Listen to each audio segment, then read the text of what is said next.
መድረኩን ወደሚያምርበት ዘመቻ በተዘመረበት ቦታ ሁሉ በተጮኸበት ቦታ ሁሉ ኢየሱስ አለ ወይ?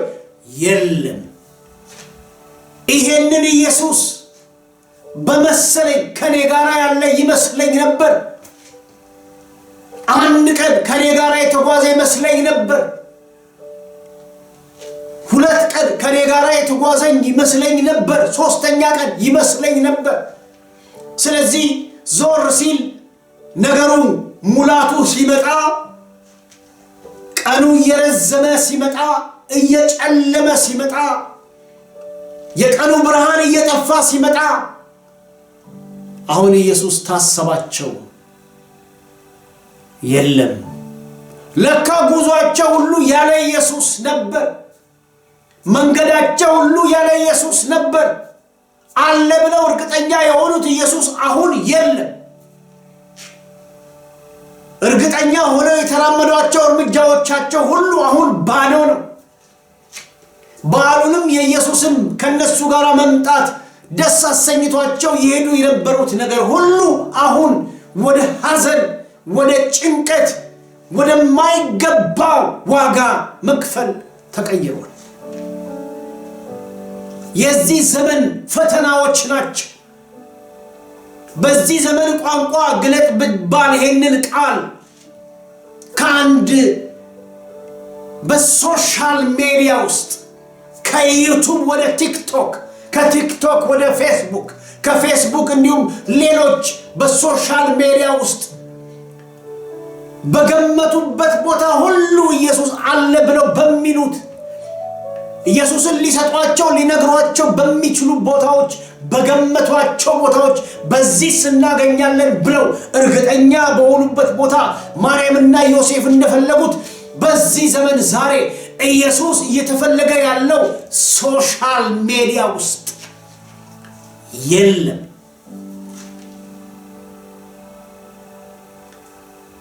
መስሏቸው ነበር ከቤተ ዘመዶች ጋር አብሮ የሚመጣ የለም።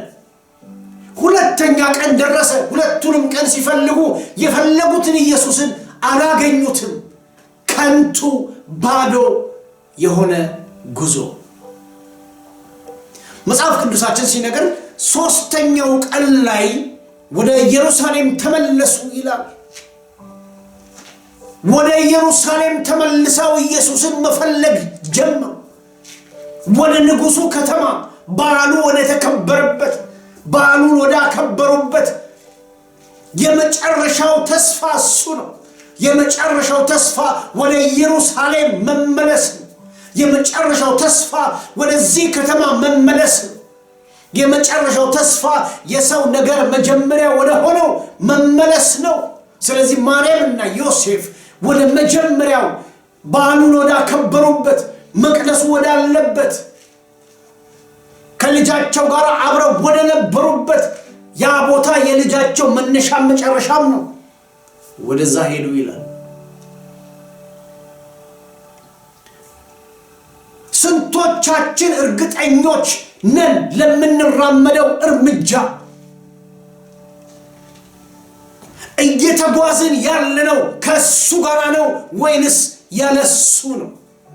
ያለ ክርስቶስ የሆነ ጉዞ፣ ያለ መገኘቱ የሆነ ጉዞ፣ ባዶ የሆነ ምናልባትም ይመስለኛል የሚል ጉዞ፣ በመሰለኝ ብቻ የተደገፈ የክርስትና ጉዞ። ማርያምና ዮሴፍ ይመስላቸው እንደነበረ መሰለኝ፣ ይመስለኝ ነበር፣ ይመስለን ነበር።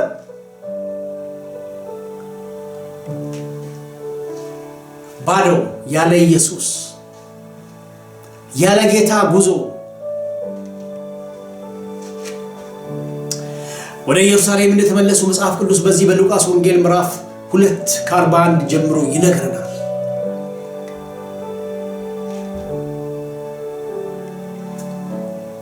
እነዚህ ፈተናዎች መሰለኞች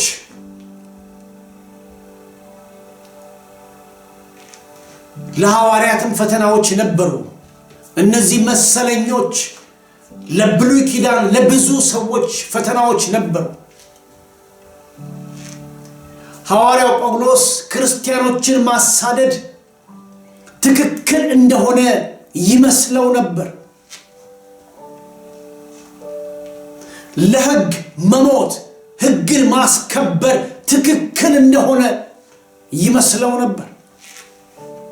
ስለዚህ 3 ቀን ከፈጁ በኋላ ማርያምና ዮሴፍ መቅደስ መጡ።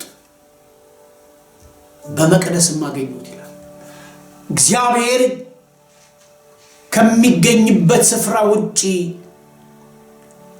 አይገኝም።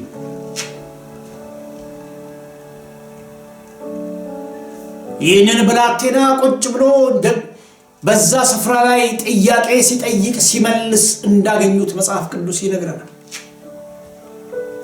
እናቱ ፈጠን ብላ ልጄ ሆይ አለች። የራሳቸው ስህተት አልታያቸው፣ ጉዟቸው በግምት እንደነበረ አልታያቸው። ምን ነክቶን ነው አላሉም። ነገር ግን ልጇ ላይ እንደዚህ አለች፣ ልጄ ሆይ ለምን እንደዚህ ያደረክ ብላ የቁጣ ንግግር ይመስላል። ለምን እንደዚህ ያደረክ? እኔና አባትን ለጭንቀት ለምን ሰጠህን? ለጭንቀት የሰጣቸው ነገር የኢየሱስ በቤተ መቅደስ መቅረት ሳይሆን ለጭንቀት የሰጣቸው ነገር አለማወቅ ነው። ለጭንቀት የሰጣቸው ነገር መሰለኝን የተደገፈ ጉዞ ነው።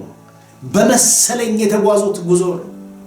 ነገር ግን አግኝታው ይህንን እንደተናገረችው መጽሐፍ ቅዱስ ይነግረናል። ተጨንቀን ነበረ፣ ብዙ ቦታ ሄድን። የት ፈልገንህ የት ፈለጋችሁ? በዘመዶቻችን መካከል በጓደኞቻችን መካከል ትገኛለህ ብለን በገመትነው ስፍራ ሁሉ ፈለግን። አንተ ግን እዚህ በቤተ መቅደስ ቁጭ ብለሃል።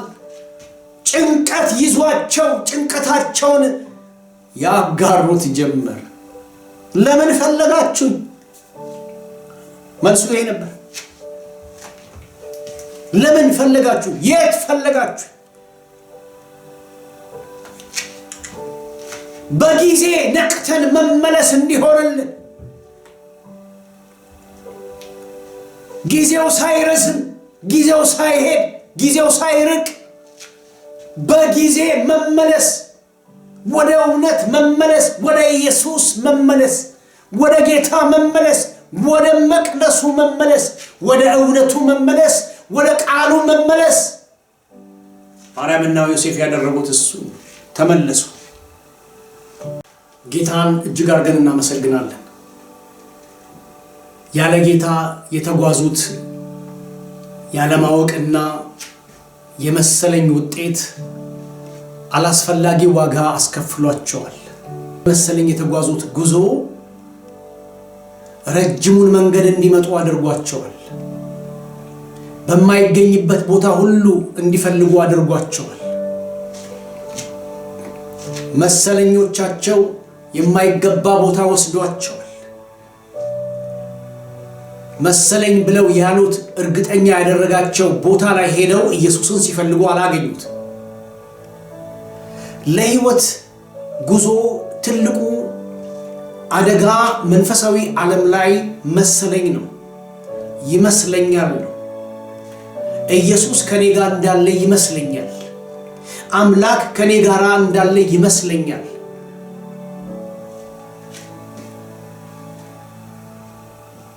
የሆነ ቦታ ላይ ኢየሱስ ቀርቷል።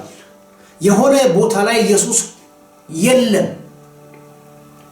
ነገር ግን አለመኖሩን የሚተኩ ሌሎች ነገሮች በዚህ መካከል ገብተዋል። አለመኖሩን የሚተኩ ነገሮች መሃል ላይ ጣልቃ ገብተዋል። አለማወቅ ጣልቃ ገብቷል። መሰለኝ የሚሉ ነገሮች የመሰላቸው ነገር ሄደው ሲፈልጉት አጥተውታል፣ አላገኙትም። ስለዚህ ማርያም ፈጥና ለጌታ እንደዚህ አለችው ይላል መጽሐፍ ቅዱሳችን። ይሄንን ያስተምረናል። ለምን እንደዚህ ያደረክ? አለማወቅና መሰለኝ ከሚያመጧቸው ነገሮች አንዱ በሕይወት ላይ ጭንቀት ነው። አላስፈላጊ ጉዞ ነው። መርበትበት ነው። የሕይወት ቀውስ ነው። በመሰለኝ እንዳንጓዝ ነው እግዚአብሔር መንፈሱን የሰጠው። በመሰለኝ እንዳናደርግ ነው እግዚአብሔር መንፈሱን የላከው። በመሰለኝ እንዳናደርግ ነው የማይገባ ቦታ ሄደን ኢየሱስን አለ ብለን በምንገምተው ቦታ ላይ እንዳንፈልገው የመጣው። መንፈስ ቅዱስ በመጣ ጊዜ ይላል መጽሐፍ ቅዱስ የሰማውን ይነግራቸዋል የሚለው ቃል ሰውን እርግጠኛ ያደርገዋል። እግዚአብሔር ከሰው ጋር መሆኑን እርግጠኛ እንዲሆን ያደርገዋል። እርግጠኛ ሆነን መንገዳችን እንድንሄድ ከሚያደርገው ነገር አንዱ የእግዚአብሔር መንፈስ ወደ ሰው መምጣቱ ነው። ለዚህ ነው መጽሐፍ ቅዱስ መንፈስ ይሙላባችሁ የሚለው። የመንፈስ ሙላት የሚያስፈልገው ለዚህ ነው። በመንፈስ መሞላት የሚያስፈልገው ለዚህ ነው። መንገዶቻችንን እርግጠኛ ሆነን እንድንሄድ ኢየሱስ አለ ብለን እንድንል ኢየሱስ መኖሩን እርግጠኛ እንድንሆን ሊነግረን ሊያወራን ሊያረጋግጥልን ነው የመጣው። ልጄ ሆይ ለምን እንዲህ አደረክ? አባትህና እኔ እኮ ተጨንቀን ነበር። ያልገባንበት ስፍራ የለም፣ ያልጠየቅነው ሰው የለም። ታዲያ እኮ እሱ እናንተ የመሰላችሁ ነው። የመሰለን ቦታ ሁሉ ሄደን ኢየሱስን አላገኘነውም፣ አናገኝም። ዛሬ ሰው እዛ ቦታ አለ ሲባል ግር ብሎ ይሄዳል። ለነፍሱ ማሰሪያ የለውም። ነፍሱ አትታሰርም፣ መንፈሱ አይገራም። ለዚህ ነው መጽሐፍ ቅዱስ በራስህ ማስተዋል አትደገፍ የሚለው። መሰለኝና አለማወቅ፣ ኢየሱስ አብሮ መሆኑን አለማወቅ በራስ መደገፍ። ኢየሱስ ከዘመዶቻችን ጋር እየመጣ ነው፣ ከሌሎች ጋር አብሮ ነው ያለው፣ እየመጣ ነው። እርግጠኛ ሆነዋል። በራስ ማስተዋል አትደገፍ። መጽሐፍ ቅዱሳችን የሚጋብዘን፣ መጽሐፍ ቅዱሳችን የሚጠራን ከመሰለኝ ወደ ማወቅ ነው። ወደ ማወቅ መንፈሳዊ ብስለት መሰለኝ ከሚል ጥርጣሬ ወጥቶ ወደ ማወቅ መምጣት ነው። መጽሐፍ ቅዱሳችን በዮሐንስ ወንጌል ምዕራፍ 9 ቁጥር 25 ላይ ያ ተፈውሶ ዓይኑን ተፈውሶ የነበረ ዕውርን በዚህ መልኩ እናገኘዋለን፣ በዚህ መልኩ እናየዋለን። ብዙ ሰው ያውቀዋል። ዕውር ነው፣ ዓይን የለው፣ በሰው የሚመራ ነው፣ አሊያም ራሱን የሆነ ቦታ የሚያስቀምጥ ሰው ነው። ነገር ግን ሁሉም ሰው ያውቀዋል ዕውር እንደሆነ። ኢየሱስ አግኝቶት ከፈወሰው በኋላ መርማሪዎች ያዙትና ምን አሉት ይላል? ኃጢአተኛ ነው ይሄ ሰው ብለው ይሉት ጀመር በነፍሱ። ይሄ ሰው ግን የመለሰው የሚገርም ነገር ነው። ኃጢአተኛ ዕውር ተፈውሶ የነበረው ዕውር ኃጢአተኛ መሆኑን አላውቅም፣ ነገር ግን አንድ ነገር አውቃለሁ፣ እርግጠኛ ነው። ይመስለኛል እሱ ነው የፈወሰኝ አላለም። ይመስለኛል ዓይኔ በርቷል አላለም። ዓይኑ ለመብራቱ እርግጠኛ ነው። የማያየውን ነገር እያየ ነው።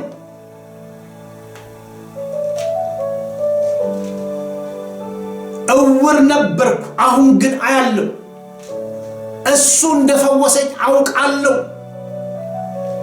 መንፈሳዊ ብቃት፣ መንፈሳዊ ብስለት በውስጣችን የሚበዛው የሚበረክተው የሚያድገው ከነዚህ ሁለት ነገሮች የራቀን እንደሆነ ብቻ ነው። መሰለኝ ከሚል ጥርጣሬ፣ መሰለኝ ከሚል ጦር፣ መሰለኝ ከሚል ማንነትን ወግቶ ከሚያስቀር ኢየሱስን እንዳናየው ከሚከለክል ዓይንን ከሚዘጋ ዓይንን እንድንጨልም ዓይንን እንዲጨፍን ከሚያደርገው ነገር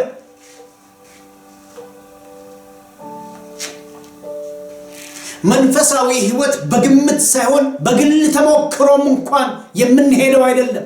መንፈሳዊ ሕይወት በእርግጠኝነት እርግጠኛ ሆነን የምንሄደው ነው። እግዚአብሔር ከኔ ጋር ነው። እግዚአብሔር መኖሩን በየቀኑ ልናውቅ፣ አብሮን መኖሩን፣ አብሮን መሄዱን፣ አብሮን መጓዙን በየቀኑ ልናውቀው ይገባናል። ይመስለኛል ተገቢ አይደለም። ሳኦል ሳሙኤል እኔ እስከምመጣ ድረስ ጠብቅ ብሎት ሲሄድ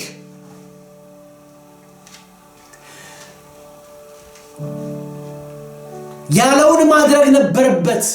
ነገር ግን ሳሙኤል ባለው ቀን አልመጣም፣ ባለው ቀን አልተገኘም።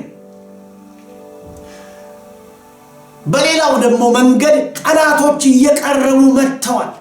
ስለዚህ ሳኦል የሳሙኤል አለመምጣትና የጠላቶች መቅረብ እግዚአብሔር ከሱ እንደተለየ እንዲቆጥር አድርጎታል፣ እንዲመስለው አድርጎታል። ሳሙኤልም አልመጣም፣ እግዚአብሔርም አልመጣም፣ ጠላቶች እየቀረቡ ነው። ከዚህ በኋላ መጠበቅ አያስፈልግም ያለ ይመስላል። መስዋዕቱን ለማቅረብ በስሜቱ በመሰለኝ እንደተነሳሳ የሳሙኤልን የቀጠሮውን ቀጠሮውን እንዳስረሳው የጠላቶች ፊት ለፊት መምጣት ድንጋጤ እንደጨመረበት መርበትበት እንደጨመረበት መጽሐፍ ቅዱሳችን ይነግረናል። ስህተቱ ምንድነው? ስህተቱ ሳሙኤል ሳይመጣ ቢቀር እግዚአብሔር አይረዳኝም ወደሚል ግምት ውስጥ ስሜት ውስጥ መሰለኝ ውስጥ ሲገባ እናየዋለን። መስዋዕቱን አሳረገ ያለ ሳሙኤል መንፈሳዊ በሚመስል ነገር ታጀበ። መንፈሳዊ የሚመስሉትን ነገሮች ቀላቀለ። ጠላቶችን ለማሸነፍ ጠላቶቹን ለመውጋት በጠላቶቹ ላይ ድል ለማድረግ የሳሙኤል አለመምጣት የጠላቶቹ መቅረብ። ስለዚህ የሚሻለው አለ መንፈሳዊ የሚመስሉ ነገሮችን እናድርግ። ምን እናድርግ? መስዋዕትን እንሰዋ።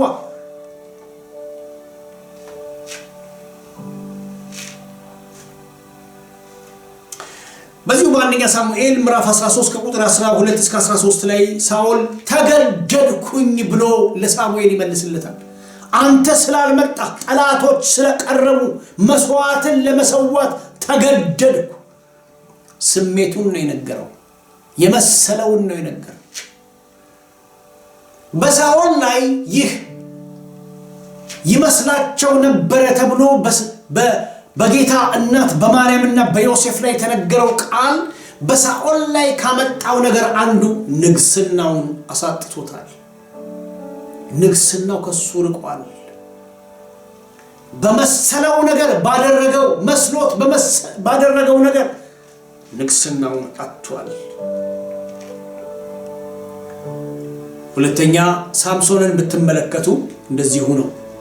ሳምሶን ጥንካሬ ያለው ጉልበት ያለው አሁንም የሚችል ይመስለው ነበር። በመሰለኝ የምንጓዘው ክርስትና የለንም። በመሰለኝ እንድንጓዝ እግዚአብሔር አልሰጠንም። በመሰለኝ የምንጓዘው መንገድ የለንም። በመሰለኝ የተገነባ ክርስትና በመሰለኝ የተገነባ ህይወት የለም። መጽሐፍ ቅዱሳችን እንደሚናገር በነቢያት በክርስቶስና በሐዋርያት ትምህርትና መሰረት ላይ የተገነባ እውነት የተገነባ እርግጠኝነት እንጂ በስሜትና በተሞክሮች ላይ ሳምሶን ነገሩን ካጣ በኋላ ነገሩ እሱ ጋር ያለ ይመስለው ነበር። ሳያውቅ ዓለማዊነትን አደልሞ ነበር። በውስጡ ሳያውቅ ዓለማዊነትን ገንብቶ ነበር። ከገነባው ዓለማዊነት ከገነባው የስሜቱ ቃላቶች ከገነባው በስሜቱ ላይ ከመጣው ነገር ከእግዚአብሔር ያለውን ነገር አጥቷል። ከሱ እንዲርቅ አድርጎታል። ጸጉሩን ሲላጭ ለእግዚአብሔር ከሱ ሲለይ አላወቀም ነበር። እግዚአብሔር ጉልበቱን አቅሙን ማንነቱን ያስቀመጠበትን ያንን ነገር ከሱ እንዲነሳ ሲፈቅድ አሁንም ይመስለው ነበር። እግዚአብሔር ከሱ ጋር ያለ ይመስለው ነበር። የተለማመደው ነገር እግዚአብሔር ከሱ እንዲርቅ አድርጎታል። የተለማመደው የገነባው ነገር በውስጡ የፈቀደው ነገር በውስጡ የጨመረው ሌላ እንግዳ እጅ፣ እንግዳ መንፈስ፣ እንግዳ ቃላት፣ አለማወቅ፣ መሰለኞች ባዶ አስቀርቶታል። ራቁቱን አስቀርቶታል። የቀደመው ነገር ምንም እንዳልሆነ መቁጠር እንዲቆጥር አድርጎት በመሰለኝ እንዲሄድ ኃይሉ ከሱ ጋር እንደቆየ እንደሰነበተ እንደሚሰነበት እንዲገምት ብቻ አይደለም እንዲያውቅ አድርጎታል። እኔ ጋር ነው ያለው፣ እንደ ቀድሞ እችላለሁ፣ እንደ ቀድሞ አደርጋለሁ የሚል ስሜት ብቻ ነው ሳምሶን ጋር የቀረው። ይህንንም መጽሐፈ መሳፍንት ምዕራፍ 16 ላይ እግዚአብሔር ከሱ እንደተለየ ግን አላወቀም ነበር። ይመስለው ነበር። ሲወድቅ እግዚአብሔር ከሱ ጋር ያለው ይመስለው ነበር። ከኃጢአት ጋር ሲቆይ እግዚአብሔር ከሱ ጋር ያለው ይመስለው ነበር። ጸጉሩ ሲላጭ አሁንም እንደ ቀድሞ ያደርግ እንደነበረ ይገምት ነበር፣ ይመስለው ነበር። ለመንፈሳዊው ዓለም ትልቁ ጠላት ሰይጣን ቢሆንም ለመንፈሳዊው ዓለም ብዙዎችን ወግቶ የጣለው መሰለኝ ነው። ይመስለኛል፣ እግዚአብሔር ከኔ ጋር ይመስለኛል። እርግጠኝነት የለበትም።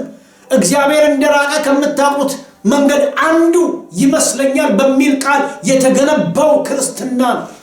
ይመስለኛል የሚል ቃል ያለበት መንገድ እግዚአብሔር ግን ከሱ እንደተለየ አላወቀም ነበር። ውጤቱ ምን አመጣለት? በጠላት እጅ ጣለው። የሚመስለው ነገር በጠላት እጅ እንዲጥለው፣ የሚመስለው የመሰለው ነገር እግዚአብሔር ከሱ ጋር እንዳለ የመሰለው ነገር በውስጡ ያለ እግዚአብሔር የገነባው ነገር በውስጡ ያለ እግዚአብሔር ያከማቸው ነገር በውስጡ ያለ እግዚአብሔር የተለማመዳቸው ነገሮች ለዓይኑ መውጣት ተጎልጉሎ መውጣት ምክንያት ሆነዋል። በጠላት እጅ አልፎ ለመሰጠት ምክንያት ሆነዋል። አዲስ ኪዳን ላይ ስንመጣ ሐዋርያው ጳውሎስን እናገኛለን። ሐዋርያው ምን ብሎ ይነግረናል? ጳውሎስ ወይም ሳውል በነበረበት ጊዜ ጳውሎስ ክርስቲያኖችን ቅድም እንደተናገርኩ ክርስቲያኖችን ማሳደድ የክርስትናው ግዴታ አድርጎ ይቆጥር ነበር፣ ይመስለው ነበር። ክርስቲያኖችን ማሳደድ ትክክል እንደሆነ ያስቆጠረው የሚመስለው ነገር ነው። ሕግ መያዙ፣ ለሕግ ለመኖር መፍቀዱ፣ ሕግን ማድረጉ፣ በሕግ እግዚአብሔርን ማስከበሩ የሚመስለው ነገር ነበር። የናዝሬቱ ኢየሱስን ስም መቃወም እንደሚገባ ትክክል እንደሆነ አድርጎ ይቆጥር ነበር።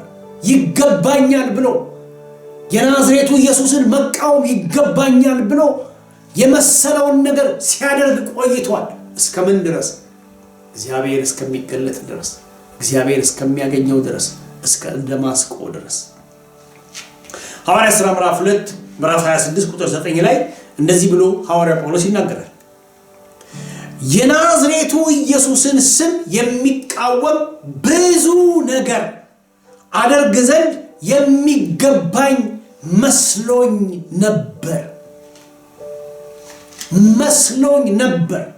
ማርያምና ዮሴፍ ኢየሱስ ከዘመዶቻቸው ጋር እንደነበረ ይመስላቸው ነበር።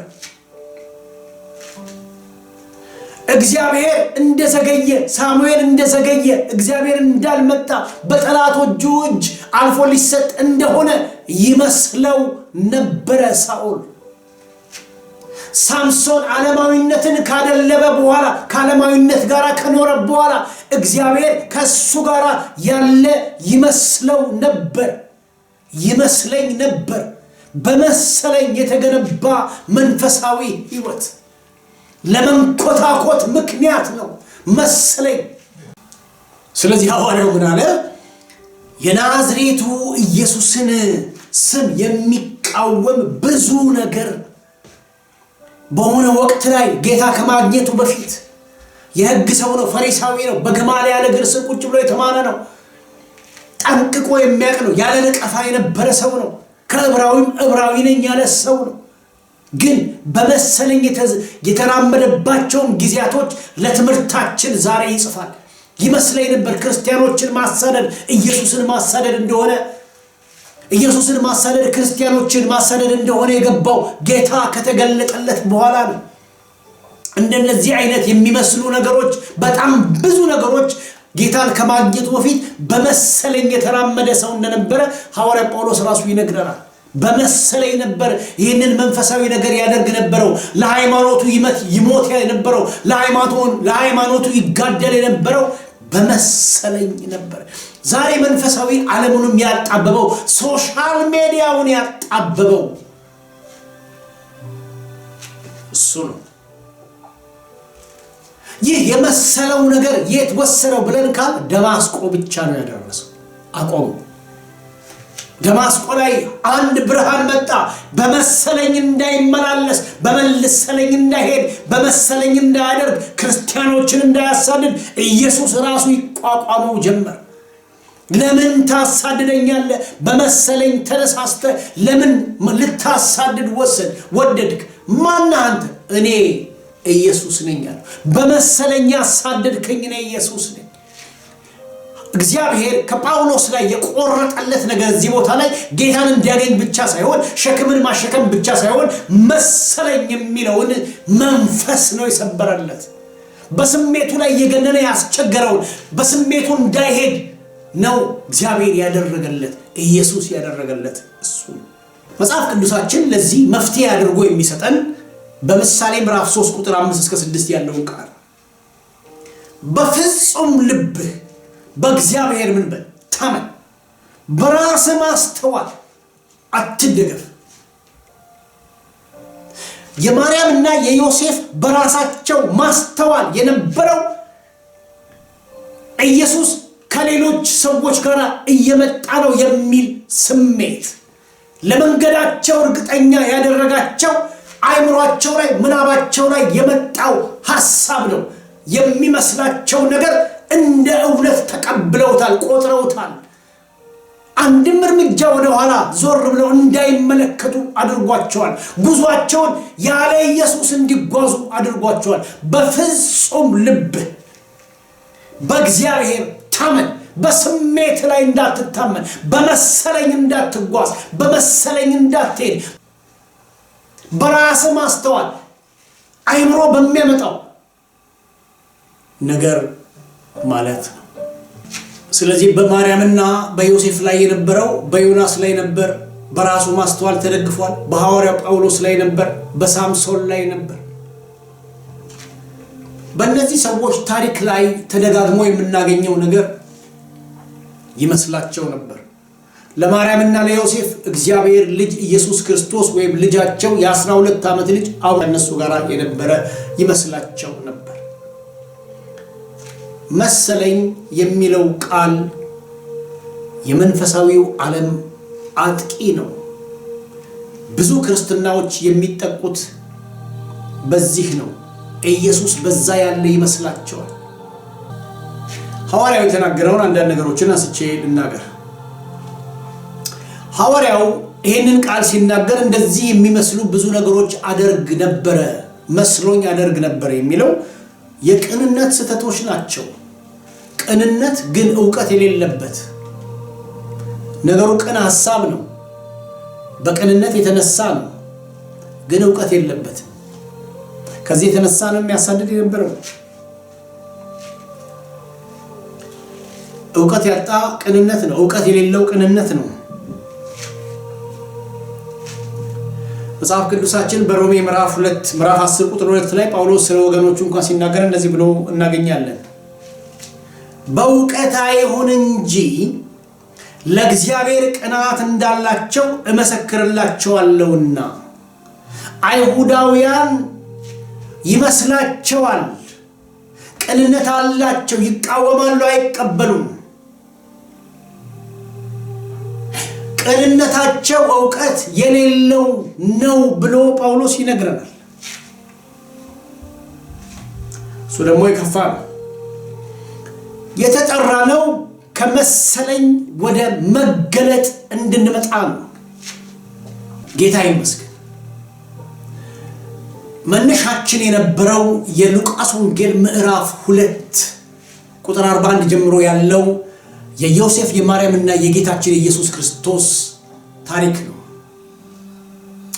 በማርያምና በዮሴፍ ሕይወት ላይ ተከስቶ የነበሩት ነገሮች ማለትም በኢየሩሳሌም መቅረቱን አለማወቅ እንዲሁም በዘመዶቻቸው ዘንድ ኢየሱስ መኖሩ ለነሱ የመሰላቸው ግን ይሄ የመሰላቸው ነገር በዘመዶቻቸው ጋር ሄደው እንዳላገኙት እነዚህ ነገሮች ምናልባትም በአንደኛ ዜና ምዕራፍ 13 ዳዊት ታቦትን ለመመለስ እንዴት አይነት መንፈሳዊ የሚመስሉ ነገሮችን እንዳደረገ በብዙ ምናልባት ይገልጥልናል። በዚህ ማብረን እንቋጫለን። ወደ ኢየሱስ